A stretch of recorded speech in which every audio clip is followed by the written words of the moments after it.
Good evening, visitors. Welcome to the Australian War Memorial's Last Post ceremony. My name is Tristan Rallings, and joining us today from the Australian Army is Colonel Bronwyn Johnson. We welcome the veterans who have served, those that are still serving, and the families that love and support them. We acknowledge the members of RSL and Services Clubs Association, RSL Victoria, and RSL Queensland who are watching the broadcast of this ceremony across Australia. During this evening's ceremony, wreaths will be laid at the base of the Pool of Reflection by visitors to the memorial. If you are able, please stand and join in singing the National Anthem.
The Australian War Memorial was the vision of Charles Bean, Australia's First World War official historian. Bean landed with the Australian troops on Gallipoli and stayed with them at the front through to the end of the war. The idea of this national memorial and museum came to him at Pozières, France, in the depths of the bloody fighting of 1916. Bean's idea was that this would be a place where families and friends could mourn loved ones buried in faraway places. It would also be a place that could help all Australians understand what these men and women had endured and what they had done for us.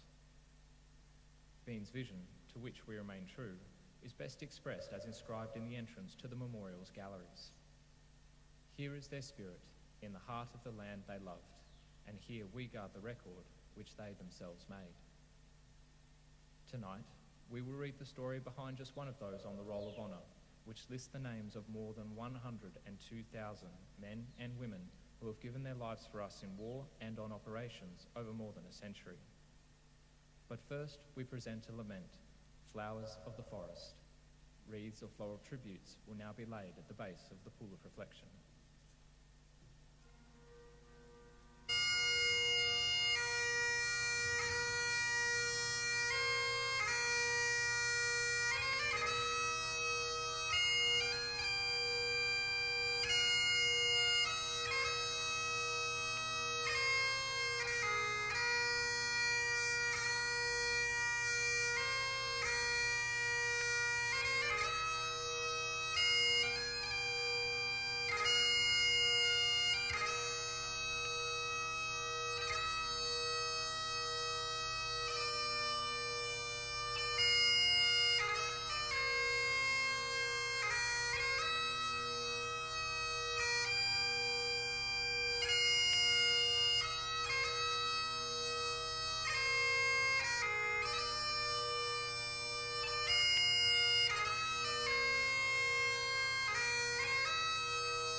Today we pay tribute and remember Trooper Alexander Leslie Ray.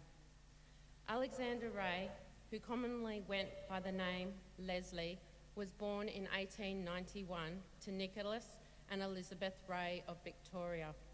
His father was a miner and the family lived in Sale, where Leslie grew up surrounded by a large family of 8 brothers and 3 sisters. In the years before the war, Leslie's mother lost her sight and was completely blind for many years. Leslie went on to work as a butcher. Leslie Ray was the first of 3 brothers to enlist in the Australian Imperial Force, doing so very shortly after the outbreak of war in August 1914. He underwent a period of training in Australia before leaving for active overseas service with the 4th Australian Light Horse Regiment. The regiment was the first sent to Egypt, and from there, after a further period of training, to Gallipoli. The 4th Light Horse Regiment landed on the Gallipoli Peninsula in late May, and the men would rush forward to reinforce infantry battalions holding the heights. Eventually, the regiment was reformed and given a portion of the front line to defend against the Turkish attack. On the 18th of July, Trooper Leslie Ray was in the front line when the Turks started firing shells over his position. He later wrote to a friend, "They fired 27 of them round us without doing any damage to speak of, and then the 28th one burst against the trench about a yard behind me, and that was all I knew for about an hour, so I reckon that I got off lucky, don't you?" Trooper Ray had suffered severe hematomas in the blast and was eventually evacuated to the hospital in Malta to recover. Although his skin was not broken, his bruises were so severe that he could not walk. After nearly a month, he was able to write to his mother, "My wounds have all healed up now. I am not feeling too bad on it, thanks to the very kind treatment of the sisters here, also the people of Malta. I was very lucky, as is everybody else that does not get killed when one of those big shells bursts near him." He added, "I shifted up to the convalescent camp today, so it will not be very long before I will be going back to the front line. I would be better pleased, as it is pretty dry and lonely when you're in a hospital where you are not known." Les also wrote to a friend about how much he was looking forward to getting back to the front line, saying, "The boys used to all seem quite happy in the trenches before I left, so I suppose that they will still be the same. You could hear them singing for about a mile away on a clear night, with the exception of being home, which I'm sure every boy is looking forward to. They would just as soon be there as anywhere else." Trooper Les Ray got his wish, arriving back on Gallipoli on the 9th of September 1915. By this time, all of the major offensives were over, but the men were still as susceptible to Turkish sniper and artillery fire as ever. 1 week after returning to the front, Les Ray was in the front line at Ryer's Post as a member of the regiment's machine gun section. He and another machine gunner, Trooper Stanley Hick, had just come off duty. Ray was outside the door writing a letter, and Hick was inside lying down, when a high explosive shell landed between them. They were both killed instantly. The two were so badly mangled by the explosion that witnesses to the event remembered it with horror. Their friend, Private Mark Geary, later wrote, "One thing I'm pleased about, poor Les never suffered. In fact, he never knew what hit him. Death was so sudden." Les Ray and Stanley Hick were buried in Shell Green Cemetery, where they lie today side by side. Les Ray was 24 years old. His name is on the list of the Roll of Honour on my right, among almost 62,000 Australians who died while serving in the First World War. A photograph of his headstone is displayed today beside the pool of reflection. This is but one of the many stories of service and sacrifice told here at the Australian War Memorial. We now remember Trooper Alexander Leslie Ray, who gave his life for us, for our freedoms, and in the hope of a better world.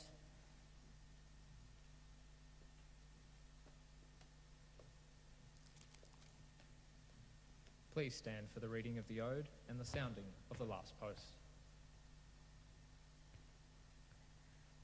They shall grow not old as we that are left grow old. Age shall not weary them, nor the years condemn. At the going down of the sun and in the morning, we will remember them.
Lest we forget.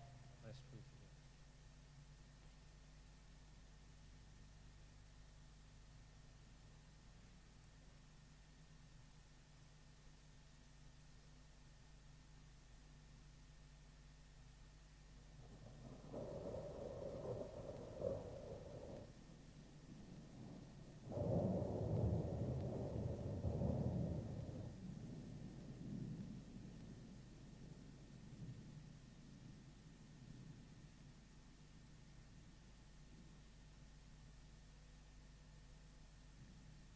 We leave you this evening with the words of the memorial's founder, Charles Bean. Many a man lying out there at Pozières or in the low scrub at Gallipoli, with his poor, tired senses barely working through the fever of his brain, has thought in his last moments, well, it's over. But in Australia, they will be proud of this. Ladies and gentlemen, girls and boys, that concludes the last post ceremony. We thank you for visiting the Australian War Memorial and wish you all a very good evening.